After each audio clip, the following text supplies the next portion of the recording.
రాజులకు రాజు ప్రభులో ప్రభు అయిన యేసుక్రీస్తు నామమున మీకు శుభములు. ఈ రోజు దేవుడు మనకు అనుగ్రహించినటువంటి వాక్య ధ్యానము సామెతల గ్రంథము 30వ అధ్యాయము 8వ వచనము. వ్యర్థమైన వాటిని అబద్ధములను నాకు దూరముగా నుంచుము, పేదరికమునైనను ఐశ్వర్యమునైనను నాకు దయచేయకము, తగినంత ఆహారము నాకు అనుగ్రహింపుము.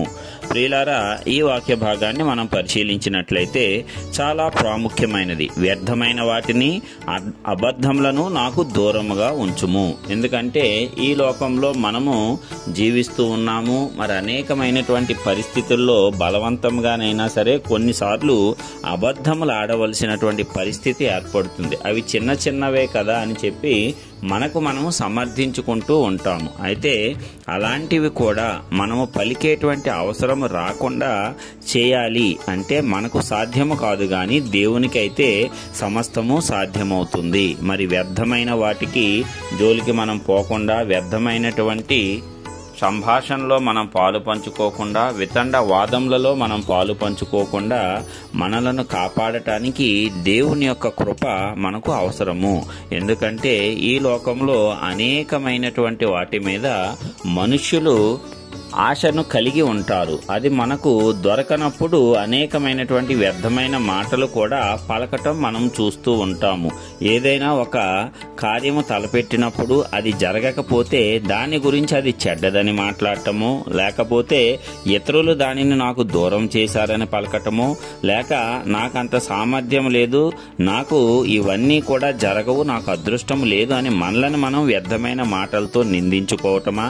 ఈ రీతిగా మన నోట నుంచి అనేకమైనటువంటి అనవసరమైనటువంటివి పలుకులు అనేవి వస్తూ ఉంటాయి. అయితే అవి ఎంత మాత్రము మంచిది కాదు. కాబట్టే ఇక్కడ ఈ భక్తుడు వ్యర్థమైన వాటిని అబద్ధములను కూడా నాకు దూరముగా ఉంచమని దేవుణ్ణి వేడుకుంటున్నాడు. ఎందుకంటే మానవులుగా మనకు ఇది అసాధ్యము, గాని దేవుడు మాత్రమే మనకు ఇది చేయగలడు. దేవా, ఇదిగో మరి నేను వ్యర్థమైనటువంటి అంశాలలో పాలు పంచుకోకుండా, అబద్ధములు మాట్లాడేటువంటి అవసరం రాకుండా నాకు పరిస్థితులు కలుగజేయి అని మనం మొరపెట్టినప్పుడు తప్పనిసరిగా దేవుడు ఆ పరిస్థితులను మనకు దాటి వేసేలాగా కృప చూపిస్తాడు. అదే విధంగా ఈ భక్తుడు ఇంకా చెప్తున్నాడు కదా, పేదరికమునైనను ఐశ్వర్యమునైనను నాకు దయచేయకము, తగినంత ఆహారము నాకు అనుగ్రహించుము. అంటే పేదరికం వల్ల ఒక సమస్య ఉంది, ఐశ్వర్యం వల్ల కూడా సమస్యలు ఉన్నాయి. ఎందుకంటే ఎక్కువైతే ఏమవుతుందంట,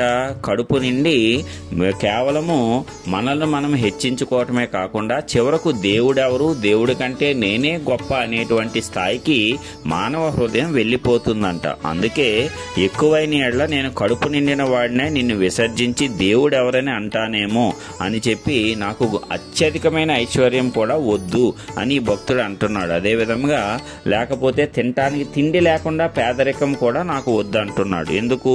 పేదరికం వల్ల తినటానికి తిండి కూడా లేకపోతే దొంగతనం చేసైనా కడుపు నింపుకుందాము అని చెప్పి ఆ రీతిగా దొంగతనం అనేటువంటి పాపాన్ని చేసి దేవుని నామానికి దూషణ కలుగజేస్తానేమో. అందుకే పేదరికము వద్దు, అత్యధిక ఐశ్వర్యము వద్దు, నాకు తగినంత అవసరానికి సరిపడినంత చాలు, దానిని అనుగ్రహించు అని ఈ భక్తుని యొక్క ప్రార్థనలో మనము చూడవచ్చు. ఎందుకంటే ఏది ఏమైనా సరే దేవునితో సహవాసం అనేది ఇక్కడ ప్రాముఖ్యమైనటువంటి అంశంగా మనము పరిగణించాలి. ఐశ్వర్యం ఎక్కువైపోతే దేవుణ్ణి విడిచిపెట్టే ప్రమాదం ఉంది. పేదరికము కఠినంగా ఉన్నా కూడా దేవుణ్ణి నామానికి అవమానకరంగా ప్రవర్తించేటువంటి ప్రమాదము కూడా ఉంది. కాబట్టే ఈ భక్తుడు జ్ఞానయుక్తంగా ఇలాగున ప్రార్థన చేస్తున్నాడు. అయితే ప్రియులారా, దేవుడు కృప కలిగిన వాడు కాబట్టి మనకు ఏమేమి కావాలో సమస్తము ఆయనకు ముందుగానే తెలుసు. మరి అక్కడ సువార్తల్లో మనకు ఉపమానంలో చెప్తాడు కదా, అనేకమైనటువంటి పిచ్చుకల కంటే మీరు శ్రేష్ఠులు, మీ తల వెంట్రుకలన్నీ లెక్కింపబడి ఉన్నవి, అనేకమైనటువంటి జీవరాశిని నేను పోషిస్తున్నాను, మరి వాటికంటే అత్యధికంగా నీవు నా స్వరూపంలో నా పోలికలో చేసుకున్న నా కుమారుడువు, నా కుమార్తెవు, కాబట్టి నిన్ను అత్యద్భుతంగా పోషిస్తాను. అన్యజనులు వీటన్నిటిని గురించి ఆలోచించాలి తప్పిస్తే నా బిడ్డలుగా మీరు వీటి గురించి ఆలోచించ అవసరం లేదు అని కూడా దేవుడు మనకు ఆదరణ వాక్యాన్ని ఇచ్చాడు. మరి ఈ రీతిగా మనము కూడా దేవుని నామానికి ఏమాత్రము దూషణ కలగకుండా వ్యర్థమైన వాటి యందు గాని అబద్ధములాడేటువంటి పరిస్థితి గాని మనకు కూడా కలగకుండా చేయాలని దేవుణ్ణి ప్రార్థన చేయాలి. దేవుడు మనకు తగినంత అనుగ్రహించినా, లేక కొన్నిసార్లు కొంత పేదరికంలో ఉన్నా, లేక మనకు ఐశ్వర్యం ఇచ్చినా అంతా కూడా దేవుని కృప మాత్రమే మనలో పనిచేయాలి. సమస్త మహిమ ఆయనకే చెల్లేలాగున మనము ప్రవర్తించాలి తప్పిస్తే మనకు తక్కువైపోయిందని దేవుణ్ణి దూషించడమో, ఎక్కువైపోయిందని దేవుణ్ణి విసర్జించడమో చేయకుండా మనము దేవునికి ఎల్లప్పుడూ లోబడి విధేయత కలిగి దేవుడిచ్చేటువంటి కృపతో నిత్యము సంతోషకరమైనటువంటి, ఆనందకరమైనటువంటి, ధన్యకరమైనటువంటి జీవితాన్ని జీవించటానికి ప్రతి వ్యర్థమైన దానిని విసర్జించి ఎల్లప్పుడూ నిజములే చెప్పగలిగేటువంటి గొప్ప సామర్థ్యంలోనికి మనమందరము ఎదగాలని నజరేయుడైన యేసు పరిశుద్ధ నామమున అందరి పక్షంన విజ్ఞాపనము చేయుచున్నాను. ఆమేన్.